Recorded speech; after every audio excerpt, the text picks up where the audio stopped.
मातः समस्त जगतां भूतैकहारे वक्षोविहारिणि मनोहर दिव्यमूर्ते श्रीस्वामिनिश्रुत जनप्रियदानशीले श्रीवेङ्कटेश दयिते तव सुप्रभातम् तव सुप्रभातमरविन्दलोचने भवतु प्रसन्नमुखचन्द्रमण्डले मातः समस्त जगतां भूतैकहारे वक्षोविहारिणि मनोहर दिव्यमूर्ते श्रीस्वामिनिश्रुत जनप्रियदानशीले श्रीवेङ्कटेश दयिते तव सुप्रभातमरविन्दलोचने भवतु प्रसन्नमुखचन्द्रमण्डले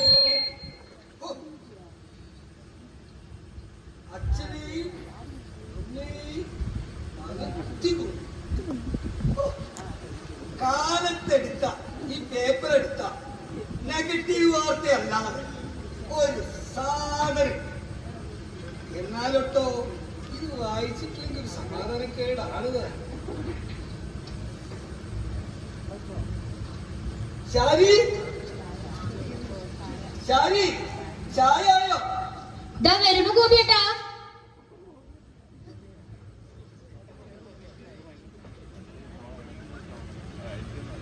രണ്ടാം ശനിയാഴ്ചയല്ലേ, ഓഫീസൊന്നും പോകണ്ടല്ലോ, അതുകൊണ്ട് കുറച്ച് വൈകിയതാണ്. അതെ, നിങ്ങൾ ഡൽഹിയിലോട്ട് വിളിച്ചു. എന്തിനാണ്? അത് ശരി, അപ്പൊ ഒന്നും ഓർമ്മയില്ലേ? നിങ്ങളുടെ അമ്മേ നമ്മുടെ കൂടെ താമസിക്കാൻ തുടങ്ങി 1 വർഷം ആവാറായി. അമ്മ നമ്മുടെ കൂടെ 6 മാസം, ചേട്ടന്റെ കൂടെ 6 മാസം, അങ്ങനെയല്ലേ താമസിക്കേണ്ടത്? അതിന് 1 വർഷമാവാൻ ഇനിയുണ്ടല്ലോ സമയം. മറ്റൊന്നും ഓർമ്മയില്ലെങ്കിൽ ഇവൾക്ക് ആ കാര്യം കറക്റ്റായിട്ട് ഓർമ്മ കിട്ടും. ഓർക്കണമല്ലോ, നിങ്ങൾ ഇവിടെ സർക്കാർ ഓഫീസിൽ സാധാരണ ഒരു എഴുതി ക്ലർക്ക്. നിങ്ങളുടെ ഏട്ടനാണെങ്കിലോ അങ്ങ് ഡൽഹിയില് കേന്ദ്ര ഗവൺമെന്റ് വലിയ ഉദ്യോഗസ്ഥൻ, നല്ല പൈസയുണ്ട്. പിന്നെന്താ ഏട്ടൻ അമ്മ അവിടെ കൊണ്ടുപോയി നോക്കിയല്ലേ? ശരി, ഞാൻ വിളിക്കാം. എപ്പോ വിളിക്കാനാണ്? ഇപ്പൊ തന്നെ വിളിക്കൂ. എന്നിട്ട് ചോദിക്കും, അത് ഇവിടെ വന്ന് അമ്മയെ കൂട്ടിക്കൊണ്ടു പോവോ അതോ നമ്മൾ അവിടെ കൊണ്ടാക്കണോ?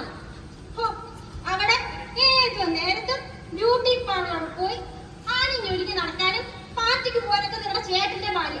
ഇവിടെ ഞാനോ നിങ്ങളെ പരട്ട തലയ്ക്ക് 3 നേരം വെച്ച് വിളമ്പി തുണി ഇറക്കി കൊടുക്കാനൊക്കെ ഞാൻ. എന്റെ ഒരു തലവിധി. നിങ്ങൾ വേഗം ചേട്ടനെ വിളിക്കാൻ നോക്കും മനുഷ്യ.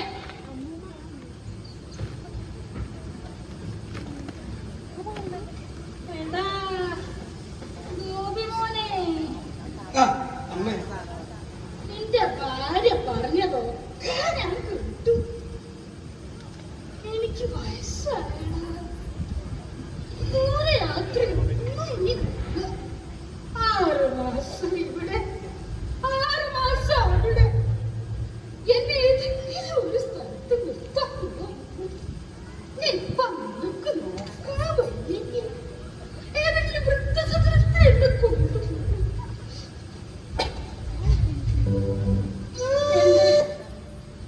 ഗോപാലത്തിൽ പോയത് പിന്നെ എന്റെ ഗതിയായി. ഗോപാലട്ടപ്പോ എത്ര സന്തോഷത്തോടെ ജീവിച്ചതാണ്. എല്ലാം സഹിച്ച്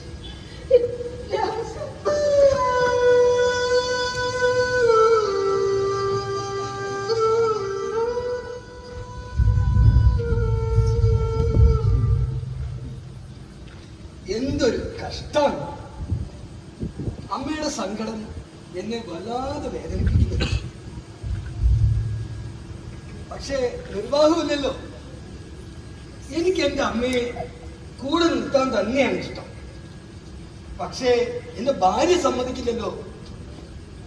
എന്റെ ചേട്ടന്റെ സ്ഥിതി മറിച്ചല്ല. ചേട്ടനും അമ്മയെ കൂടെ നിർത്താൻ ഭയങ്കര ഇഷ്ടമാണ്.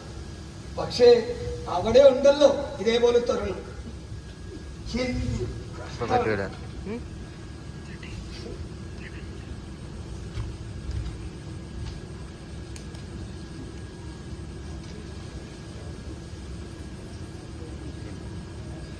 ശരി, ചേട്ടൻ അങ്ങ് വിളിച്ചോ.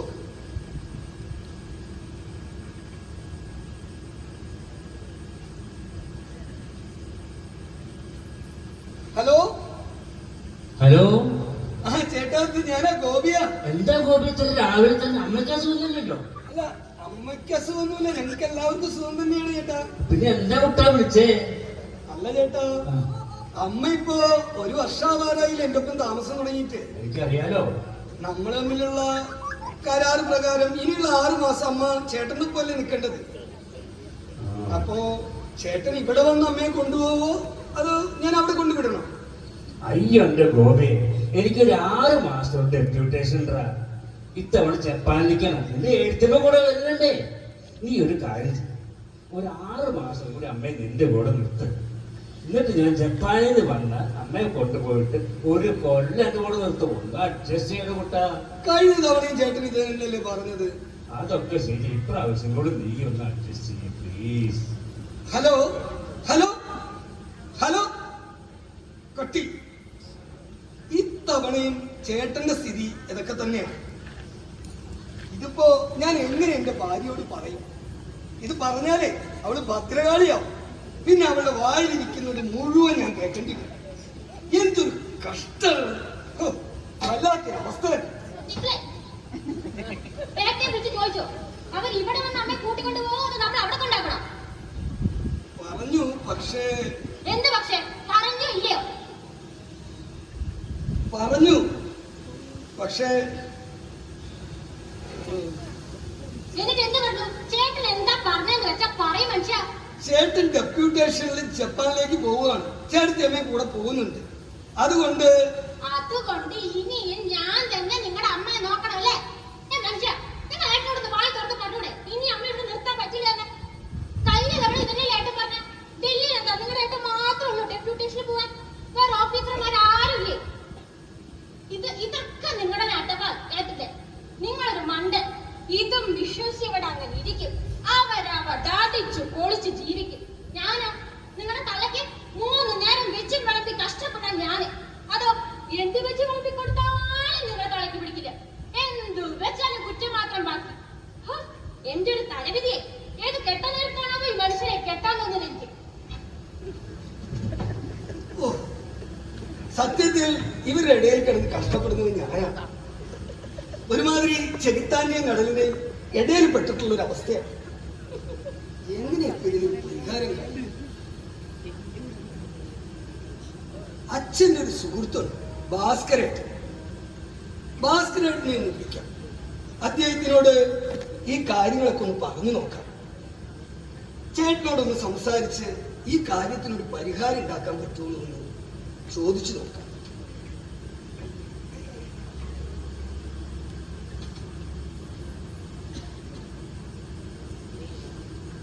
ഹലോ, ആ ഭാസ്കരേട്ടനല്ലേ? അതെ, ആരാ സംസാരിക്കുന്നത്? ഭാസ്കരേട്ടായത് ഞാനാണ്, ഗോപികൃഷ്ണൻ, മച്ചാട്ടിൽ ഗോപാലന്റെ മോൻ. ആഹാ, എന്താ മക്കളെ, കുറെ കാലായല്ലോ കണ്ടിട്ട്. എല്ലാവരും സുഖമായിരിക്കുന്നല്ലേ? എല്ലാവരും സുഖമായിരിക്കുന്നു ഭാസ്കരേട്ടാ. ഭാസ്കരേട്ടാ, ഞാൻ വളരെ പ്രധാനപ്പെട്ട ഒരു കാര്യം പറയാനാണ് ഫോണിൽ വിളിച്ചത്. ഭാസ്കരേട്ടൻ തിരക്കില്ലെങ്കിൽ ഇത്രോടൊന്ന് വരണം. ഇനിയിപ്പോ ബുദ്ധിമുട്ടാണെങ്കിൽ ഞാൻ അങ്ങോട്ട് വരാം. അതിനെന്താ മക്കളെ, ഞാൻ അങ്ങോട്ട് വരാം. ഗോപാലിന്റെ കുട്ടികളെ എനിക്ക് എന്റെ സ്വന്തം മക്കളെ പോലെ തന്നെയല്ലേ. എല്ലാവരെയും കണ്ടിട്ട് കുറെ കാലായില്ലേ. നേരിലൊന്ന് കാണുകയാവാം. അല്ലെങ്കിലും നേരിട്ട് കാണേണ്ട മറ്റൊരു ആവശ്യം കൂടി ഉണ്ട്. അതെയോ? ഞാനൊരു തൊട്ടടുത്തുണ്ട്, ഒട്ടന്നെ വരാം. ശരി ശരി. ശാലി, അച്ഛന്റെ സുഹൃത്ത് ഭാസ്കരേട്ടൻ വരുന്നുണ്ട്. ഒരു ചായ എടുത്തോളൂ കേട്ടോ, പെട്ടെന്ന് വരും. ഓ ശരി.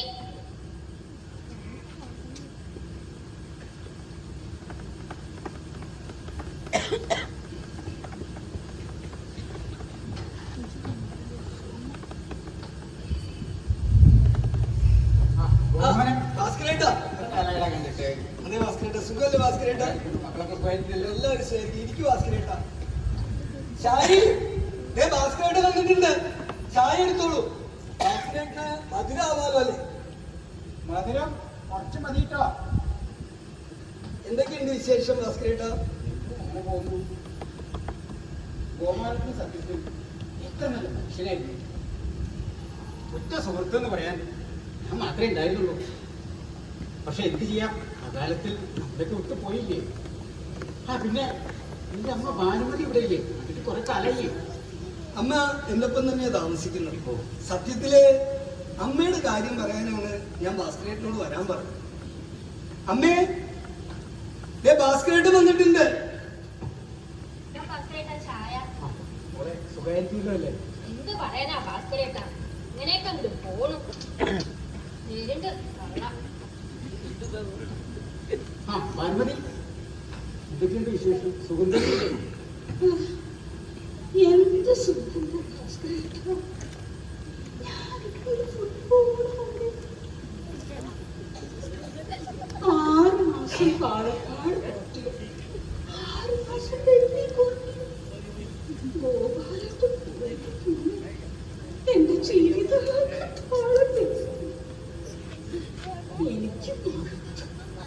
എനിക്ക് മടുത്തു. സാരല്ലേ ഭാനുമതി, എല്ലാത്തിനും ഒരു വഴി ഉണ്ടാവും.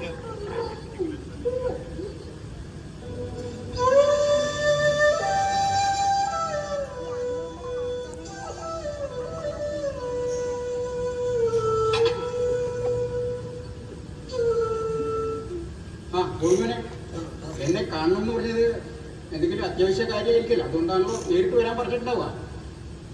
പ്രധാനപ്പെട്ട കാര്യം തന്നെയാണ് ഭാസ്കരേട്ട. ഞങ്ങളുടെ കുടുംബത്തില് എന്തെങ്കിലും ഒരു പ്രശ്നം ഉണ്ടായ അച്ഛന്റെ സ്ഥാനത്ത് നിന്ന് ആ പ്രശ്നം പരിഹരിച്ചു തരുന്നത് ഭാസ്കരേട്ടൻ തന്നെയാണ്. ശരി, എന്താ കാര്യം പറയൂ. ഭാസ്കരേട്ട, കുറച്ച് നാളായിട്ട് അമ്മ എന്റെ ഒപ്പമാണ് താമസം. അത് നല്ല കാര്യമല്ലേ? അതല്ല ഇവിടുത്തെ പ്രശ്നം. ഞാനും ഏട്ടനുമായിട്ടുള്ള കരാറ് പ്രകാരം 6 മാസം ചേട്ടന്റെ ഒപ്പവും 6 മാസം എന്റെ ഒപ്പമാണ് അമ്മ നിൽക്കേണ്ടത്. പക്ഷെ ചേട്ടന്റെ ടേൺ എത്തുമ്പോ എന്തെങ്കിലും പറഞ്ഞ് ചേട്ടൻ അതിന് ഒഴിവാകും. വിദേശ ട്രിപ്പെന്നോ ഡെപ്യൂട്ടേഷൻ എന്നെല്ലാം പറഞ്ഞിട്ട് എനിക്കാണെങ്കിൽ എന്റെ ഭാര്യയാണെങ്കിൽ എന്നെ ഈ പേരും പറഞ്ഞ് എനിക്ക് ഇവിടെ ഇരിക്കപ്പുറത്ത് തരുന്നില്ല. ഭാസ്കരേട്ടൻ ഈ പ്രശ്നം ഒന്ന് പരിഹരിച്ചു തരണം. ഭാസ്കരേട്ടൻ ചേട്ടനുമായിട്ട് സംസാരിക്കും. ഭാസ്കരേട്ടൻ പറഞ്ഞാൽ ചേട്ടൻ കേൾക്കും. ശരി, ഞാൻ സംസാരിക്കാം. നമുക്കൊരു വഴി ഉണ്ടാക്കാം. എങ്ങനെയെങ്കിലും ഭാസ്കരേട്ടൻ ചേട്ടനെ കൊണ്ടൊന്ന് സമ്മതിപ്പിക്കണം. ശരി, ഞാൻ നോക്കാം. പിന്നെ ഞാൻ വന്നത് മറ്റൊരു പ്രധാനപ്പെട്ട കാര്യം പറയുന്നു. അതെന്താ ഭാസ്കരേട്ട? അതായത് നിങ്ങളുടെ അച്ഛൻ ഗോപാലിന് ഇവിടെ പാലക്കാട് ടൗണിൽ സുൽത്താൻപേട്ട ജംഗ്ഷന് സമീപം ഒരു 20 സെന്റ് പ്രോപ്പർട്ടി ഉണ്ടായിരുന്നു. അത് കഴിഞ്ഞ ഒരു 19 കൊല്ലത്തിൽ മേലെയായിട്ട് കേസിൽപ്പെട്ട് കിടക്കുകയായിരുന്നു. നിങ്ങൾക്കറിയാൻ വഴിയില്ല, നിങ്ങളൊക്കെ ജനിക്കുന്നതിന് മുമ്പുള്ള കേസാണ്. പക്ഷെ നിങ്ങളുടെ അമ്മ ഭാനുമതിക്കറിയാം. ആ കേസ് ഇപ്പൊ തീർപ്പായി. ഗോപാലിന് അനുകൂലമായിട്ട്. ഗോപാലൻ ജീവിച്ചിരിപ്പില്ലാത്ത സ്ഥിതിക്ക് ഇപ്പൊ അതിന്റെ പൂർണ്ണ അവകാശി നിങ്ങളുടെ അമ്മ ഭാനുമതിയാണ്. അവിടുത്തെ ഒരു മാർക്കറ്റ് റേറ്റ് വെച്ച് നോക്കുമ്പോ ഇപ്പൊ അതിന് ഏതാണ്ട് ഒരു 5 കോടി വില വരും. 5 കോടി രൂപയോ? 5 കോടി. എന്റെ ഈശ്വര, 5 കോടി രൂപയോ? കൃഷ്ണ, ഭാസ്കരേട്ട, ഇത് പറയാനാണ് ഞാൻ വന്നത്. പിന്നെ ഇതുമായിട്ട് ബന്ധപ്പെട്ട മറ്റു കാര്യങ്ങളൊക്കെ നിങ്ങൾ വക്കീലായിട്ട് സംസാരിച്ച് തീരുമാനിച്ചോളൂ. അപ്പൊ എന്നാ ഞാൻ അങ്ങോട്ട് ഇറങ്ങട്ടെ. ഭാസ്കരേട്ട, പറയൂ. അത് അമ്മയുടെ കാര്യം തൽക്കാലം ചേട്ടനോട് പറയണ്ട, ഞാൻ പറഞ്ഞിട്ട് മതി. 5 കോടി രൂപ. ശാരി, എടി ശാരി, ഒന്നുകൂടി വന്നേടി. 5 കോടി. എന്താ ശാരി, ചേട്ടൻ അമ്മ കൊണ്ട് സമ്മതിച്ചോ? ഇല്ല. ഇല്ലേ? അപ്പൊ അമ്മ ഇവിടെ തന്നെ നിർത്താൻ നിങ്ങൾ സമ്മതിച്ചൂല്ലേ? ഞങ്ങളെ കൊണ്ട് ഞാൻ തോറ്റു. തോറ്റതല്ലടി, നമ്മൾ ജയിച്ചു. ഈ പരക്ക തള ഇവിടെ നിർത്താൻ സമ്മതിച്ചിട്ട് നമ്മൾ ജയിച്ചു. നിങ്ങൾക്ക് ഭ്രാന്തായി മനുഷ്യ. ഇങ്ങനെ പോയാ എനിക്ക് ഭ്രാന്ത് പിടിക്കും. നിന്ന് ചിടുങ്ങാതെ കാര്യം എന്താ വെച്ചാൽ പറയും മനുഷ്യ. എടി, നമുക്ക് ലോട്ടറി അടിച്ചടി, ലോട്ടറി. അങ്ങനെ നിങ്ങൾ ലോട്ടറി ഇതുവരെ എടുക്കാറേ ഇല്ലല്ലോ, പിന്നെ എങ്ങനെ ലോട്ടറി അടിക്കും? ഇത് ശരിക്കും ഭ്രാന്തായി എന്നാ തോന്നണത്. അതൊക്കെ ഒന്നടി, നീ ശ്രദ്ധിച്ചു കേട്ടോ. എന്റെ അച്ഛന് സുൽത്താൻപേട്ട ജംഗ്ഷനില് ഒരു 20 സെന്റ് സ്ഥലം ഉണ്ടായിരുന്നു. അത് കേസിലായിട്ട് ഇത്രയും കാലം. ആ കേസ് ഇപ്പൊ തീർപ്പായി. അച്ഛനില്ലാത്തത് കൊണ്ട് അതിന്റെ പരിപൂർണമായ അവകാശി നമ്മുടെ അമ്മയാണ്. അതെ, ഇന്നത്തെ മാർക്കറ്റ് റേറ്റ് അനുസരിച്ച് 5 കോടി രൂപയാണ് ഇതിന്റെ വില. അതെ, 5 കോടിയുടെ മുതലാണ് ആ വീടിന്റെ ഉള്ളിൽ ഇരിക്കുന്നത്. ഭാസ്കരേട്ടൻ ഈ കാര്യം പറയാനാണ് ഇവിടെ വന്നത്. 5 കോടി. എന്റെ ഈശ്വര, ഞാൻ കേൾക്കുന്നതൊക്കെ സത്യമാണോ? സത്യം. നിങ്ങൾക്ക് ബുദ്ധിയില്ലാന്ന് ആരാ പറഞ്ഞ്? നിങ്ങളൊരു ബുദ്ധിമാൻ തന്നെ. പക്ഷേ ഇക്കാര്യം ചേട്ടൻ അറിയാതെ നോക്കണം. ആ ചേട്ടൻ അറിയാതെ നോക്കണം. പിന്നെ ചേട്ടനും ചേട്ടത്തി അറിഞ്ഞാലേ ഇവിടെ അവര് പറന്നെത്തും. നിങ്ങളുടെ ഏട്ടനും ഏടത്തിയല്ലേ. ആ അമ്മേ, പൊന്നമ്മേ, എന്റെ ചുമേരി അമ്മേ, അമ്മയ്ക്ക് എന്താ വേണ്ട? ഹോർലിക്സ് വേണോ, ബൂസ്റ്റ് വേണോ, കോംപ്ലാൻ വേണോ? എല്ലാം ഞാൻ ഉണ്ടാക്കിത്തരാം. എന്താ അമ്മയ്ക്ക് വേണ്ട? ഈ മോൾക്ക് എന്ത് പറ്റി? എന്നെ മറ്റെന്തൊക്കെയോ ആണല്ലോ നീ വിളിച്ചിട്ടുണ്ടായിരുന്നു. പരട്ടത്തള്ളയെന്നോ മറ്റോ. അത് അമ്മേ, എല്ലാം എന്റെ തെറ്റ് കൊണ്ട് സംഭവിച്ചത്. ഇപ്പൊ ഞാൻ എന്റെ തെറ്റെല്ലാം മനസ്സിലാക്കുന്നു, എന്റെ വിവരക്കേട് മനസ്സിലാക്കുന്നു. ഞാൻ അമ്മയോട് അങ്ങനെ ഒന്നും പെരുമാറാൻ പാടില്ലായിരുന്നു. ഇനി ഞാൻ അമ്മയെ പൊന്നു പോലെ നോക്കിക്കോളാം. അമ്മയ്ക്ക് സന്തോഷായില്ലേ? ഇപ്പൊ സന്തോഷായില്ലേ? മെല്ലെ സൂക്ഷിച്ച്. നിങ്ങൾക്കെന്തോ പെട്ടെന്നൊരു മാറ്റം. ആ ഭാസ്കരേട്ടൻ വന്ന് പോയതിനു ശേഷമാണ് ഈ മാറ്റം. ഇതിലെന്തോ ഒരു കളിയുണ്ടല്ലോ. ഒരു കളിയില്ല അമ്മേ. അമ്മയെ ഞങ്ങള് പൊന്നു പോലെ നോക്കിക്കോളാം. ഇനി ഞങ്ങൾ പൊന്നു പോലെ നോക്കും അമ്മ. അതെ, ഒരു കാര്യം ഞാൻ പറഞ്ഞേക്കാം. അതിനിടയിൽ ചേട്ടനോ മറ്റോ വന്ന് വിളിച്ചാ കൂടെ പോവാൻ നിൽക്കരുത്. കൂടെ പോവൻ ഒക്കെ നിങ്ങളുടെ ഇഷ്ടം. മെല്ലെ അമ്മ സൂക്ഷിച്ച്. വേണ്ട.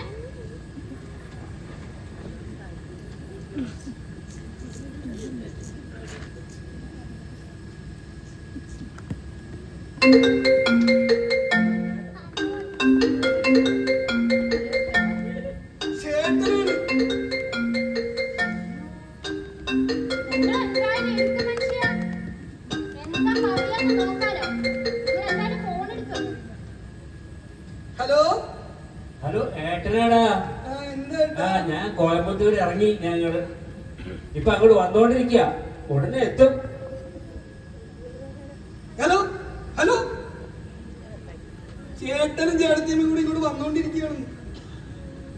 പറ്റിച്ചു എന്നാ തോന്നുന്നു കേട്ടോ. ഇനിയിപ്പോ ചേട്ടൻ ഇങ്ങനെ അറിഞ്ഞു അമ്മേനെ കൊണ്ടുപോകാനുള്ള വരവായിട്ടാണ് എനിക്ക് തോന്നുന്നത്. അല്ലാതെ ഇത്ര ധൃതി പിടിച്ചിട്ട് ഇങ്ങനെ വരേണ്ട കാര്യമില്ല. നീപ്പോ ഭാസ്കരേട്ടനെങ്ങാനും പറഞ്ഞു കാണൂ. പറഞ്ഞിട്ടുണ്ടോന്ന് എനിക്കൊരു സംശയമുണ്ട്. ഇനിയിപ്പോ എന്താ ചെയ്യാ? എന്താ ചെയ്യാ? ഇനിയിപ്പോ എന്താ ചെയ്യാ വെച്ച അങ്ങനെ പറയണം. ഇനി അമ്മ എവിടേക്കും വിടില്ല. ഇത്രയും കാലം നമ്മളല്ലേ നോക്കിയത്. കരാറ് പ്രകാരം അടുത്ത 6 മാസം ചേട്ടന്റെ ഒപ്പല്ലേ നിൽക്കേണ്ടത്. ഒന്നും പറയണ്ട. ഇനി ഞാൻ അമ്മ എവിടെയും വിടില്ല. 6 മാസമല്ല, നമ്മുടെ മരണം വരെ ഞാൻ എവിടേക്കും അമ്മയെ വിടില്ല. ഇത് വല്ല സംഭവിക്കും. ഇത്രയും കാലം അമ്മയെ നോക്കാൻ ആളില്ലാഞ്ഞിട്ടായി. ഇപ്പോഴോ അമ്മയെ കൊണ്ട് നോക്കാനുള്ള മത്സരം.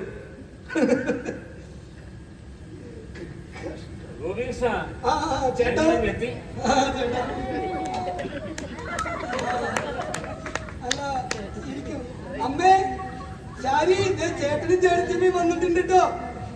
അല്ല, എന്താ ചേട്ടാ ഒരു മുന്നറിയിപ്പും ഇല്ലാതെ?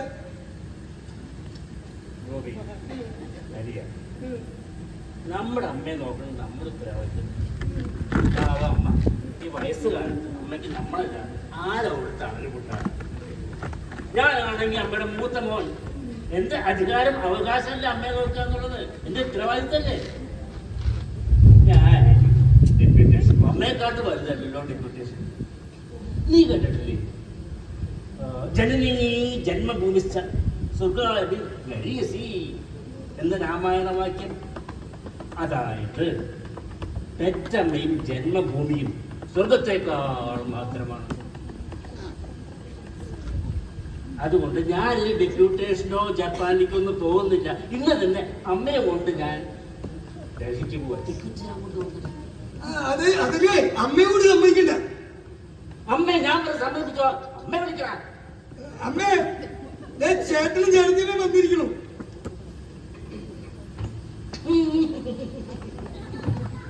അമ്മേ എത്ര കാലമായിട്ട് നിന്നെ കണ്ടിട്ട്. നിനക്കെന്നെ ഒന്ന് കാണാൻ തോന്നിയില്ല. തിരക്കല്ലമ്മേ, സാധിക്കണ്ടേ? ഇപ്പൊ നിന്റെ തിരക്കൊക്കെ ഇവിടെ ഒഴിഞ്ഞാ. തിരക്ക് കഴിഞ്ഞിട്ടല്ല, അമ്മയെ കാണാൻ പൂർത്തിയായിട്ട് വന്നു. അതേതായാലും നന്നായി. അമ്മ ഒരു കാര്യം ചെയ്യും, പെട്ടെന്ന് റെഡിയായിട്ട് നമുക്ക് ഡൽഹിക്ക് ഇന്ന് തന്നെ പോവാം. ഞാൻ കൊണ്ടുവന്നിട്ടുണ്ട്. ഞാനിനി എങ്ങോട്ടും ഇല്ല. എന്റെ ഗോപാലത്തിൽ ജീവിച്ച് ഈ വീട്ടിൽ തന്നെ ഞാൻ ജീവിച്ചോളാം. ഈ വീടിന്റെ ഓരോ മുക്കിലും മൂലയിലും അദ്ദേഹത്തിന്റെ ശ്വാസം ഇപ്പോഴും ഉണ്ട്. അതെനിക്ക് കേൾക്കാം, എനിക്ക് മാത്രം. അത് പറഞ്ഞാൽ എങ്ങനെയാ? ഞങ്ങൾ അമ്മയെ കൊണ്ടേ പോവും. അമ്മയെ ഞങ്ങൾ പൊന്നുമാരി നോക്കിക്കോളാം. ഞങ്ങൾ ഇത്രയും കാലം ഞങ്ങൾ നോക്കിക്കോളാം. അമ്മയെ ഞങ്ങൾ നോക്കിക്കോളാം.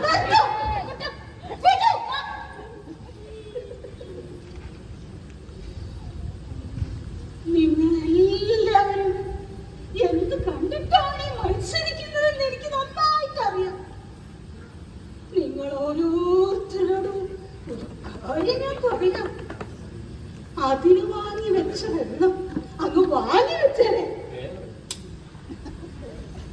എന്റെ ഗോപാലൻ ചോര നേരാക്കി സമ്പാദിച്ചത്. അതെന്ത് ചെയ്യണമെന്ന് എനിക്ക് നല്ല വിഷയമുണ്ട്. അതും പോയി. നിങ്ങളെല്ലാവരും കണ്ടതല്ലേ ഞാനിവിടെ കിടന്ന് അനുഭവിക്കുന്നത്. പണം പണം അതില്ലെങ്കിൽ ബന്ധങ്ങൾക്കൊന്നും ഒരു മൗല്യമില്ല, ഒരു സ്ഥാനമില്ല. ഇത് നിങ്ങൾക്ക് എല്ലാവർക്കും ഒരു പാഠമായിരിക്കട്ടെ.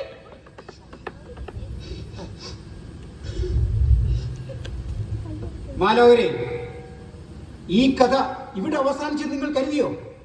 എങ്കിൽ നിങ്ങൾക്ക് തെറ്റി. ഈ കഥ ഇവിടെ അവസാനിക്കുന്നില്ല. നമ്മൾ കൂട്ടുകുടുംബ വ്യവസ്ഥയിൽ നിന്ന് എന്ന് വ്യതിചലിച്ചോ അന്ന് തുടങ്ങിയതാണ് ഈ കഥ. ഇന്നത്തെ അണുകുടുംബ വ്യവസ്ഥിതി ഇവിടെ നിലനിൽക്കുന്നിടത്തോളം കാലം ഈ കഥ തുടർന്നുകൊണ്ടേയിരിക്കും. നിങ്ങളിൽ പലരും ഈ കഥയിലെ കഥാപാത്രങ്ങളായിരിക്കും. പക്ഷെ നമുക്ക് എന്താണ് ഇതിനൊരു പരിഹാരം? ഇതിനൊരു പരിഹാരമുണ്ടോ? ഉണ്ട്. നമുക്ക് പഴയ കൂട്ടുകുടുംബ വ്യവസ്ഥയിലേക്ക് മടങ്ങിപ്പോകണം. അപ്പോൾ നിങ്ങൾ ചോദിച്ചേക്കാം, ഇന്നത്തെ സാഹചര്യത്തിൽ അത് സാധ്യമാണോ എന്ന്. സാധ്യമാണ്. എങ്ങനെ? ആ ചോദ്യത്തിന് ഒരൊറ്റ ഉത്തരമേ ഉള്ളൂ. സാഗരിക നഗർ. കഴിഞ്ഞ 10-20 വർഷങ്ങളായി നമ്മൾ വളർത്തിയെടുത്ത സാഗരിക നഗർ എന്ന ഈ കൂട്ടുകുടുംബം, അല്ലെങ്കിൽ സാഗരിക നഗർ എന്ന കുടുംബ കൂട്ടായ്മ, സാഗരിക